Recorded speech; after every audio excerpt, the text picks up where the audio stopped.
terminé avec les interventions ou les questions. On revient sur quoi portent les préoccupations de la Commission. Je remercie mes collègues. Madame la Présidente, Monsieur le rapporteur. Merci, Monsieur le Président. Nous allons nous partager les réponses ou les commentaires à la fois aux questions et aux interventions.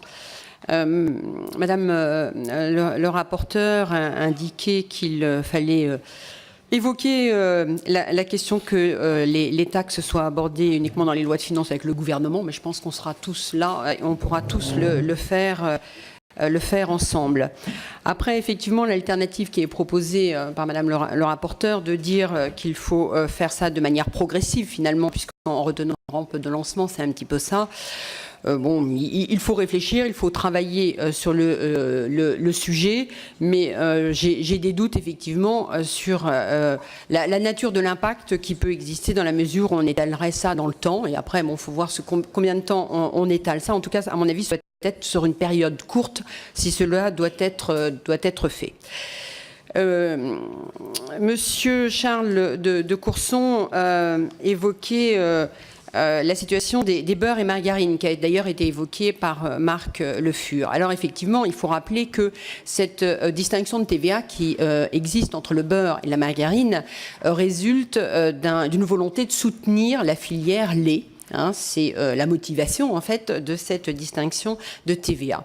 Aujourd'hui, il apparaît que la diversité et le nombre de produits qui sont proposés à la fois en margarine et à la fois en beurre et la diversité, les différences de prix qui peuvent exister à la fois en margarine et en beurre n'apporte plus d'impact sur les choix de consommateurs. Cela pouvait être vrai quand il y avait un nombre réduit d'articles. Alors aujourd'hui, si vous allez dans des rayons de margarine de beurre, vous voyez des mètres linéaires avec une diversité. Et aujourd'hui, nous ne sommes pas certains que cela ait un impact sur les choix des consommateurs.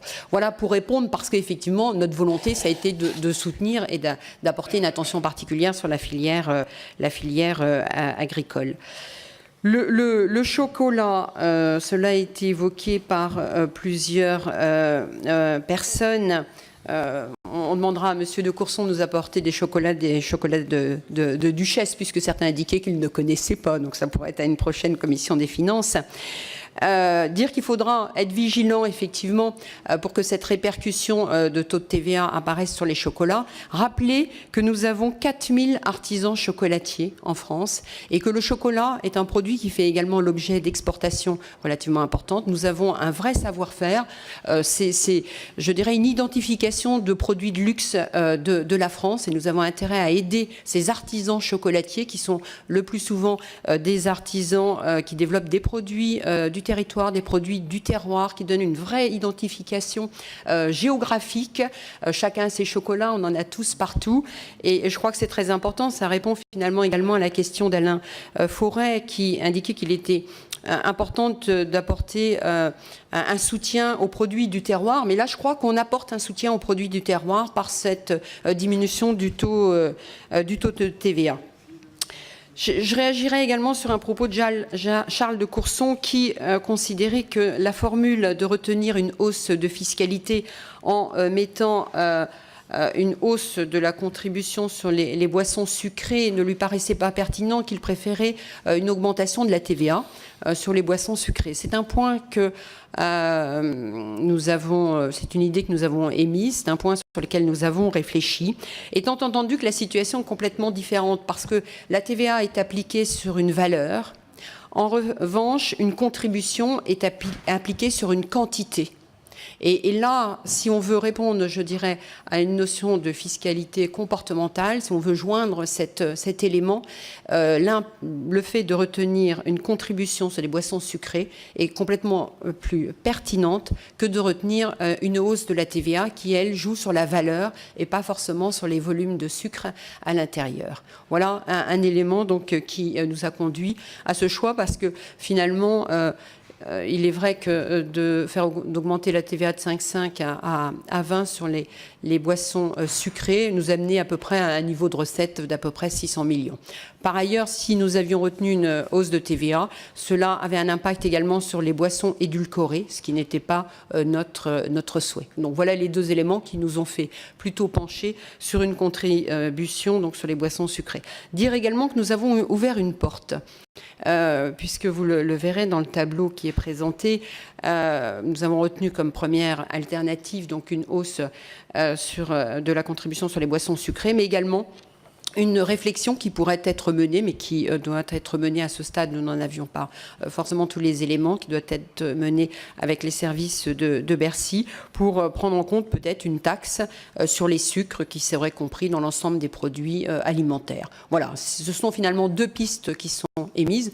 Une qui est beaucoup plus chiffré, parce que c'était facile dans la mesure où la contribution sur les boissons sucrées existait déjà, donc nous pouvions en mesurer complètement les impacts, mais nous avons également ouvert une porte avec une autre alternative qui pourrait être une taxe au niveau des produits alimentaires. Voilà, je crois que j'ai répondu. Alors, Jean-François Mancel, oui, Jean-François Mancel, vous disiez, c'est un rapport trop beau. Bon, ça nous fait plaisir. Alors, bon, je crois qu'il fallait être ambitieux. On a beaucoup de taxes qui sont des micro-taxes, hein, quelquefois. Quand on a la plus petite qui est supprimée, c'est à 0,4 millions d'euros. Donc, c'est quand même, on est sur des petites taxes. Et faire porter ça, effectivement, sur les boissons sucrées, vous disiez que c'était peut-être difficile. C'était trop, finalement, sur un seul secteur. Donc, bon, je rappelle le propos que je viens d'avoir en disant que nous avons ouvert, effectivement, sur une réflexion sur les sucres. Dire que le Royaume-Uni a voté en mars dernier une taxe sur les boissons sucrées applicable au 1er janvier 2018 qui représente à peu près 600 millions d'euros. Donc c'est quelque chose qu'il faut prendre en compte, avec d'ailleurs un tarif supérieur qui sera donc entre 0,23 et 0,30 euros le litre. La ville de Philadelphie vient de voter il y a quelques jours une taxe également qui est de 0,51 $, donc 0,45 euros par litre. Voilà quelques éléments qui doivent être pris en compte. Alors, je vais laisser le rapporteur finir au niveau des réponses. Comme ça, je pense qu'on pourra compléter l'ensemble des points. Oui, très brièvement.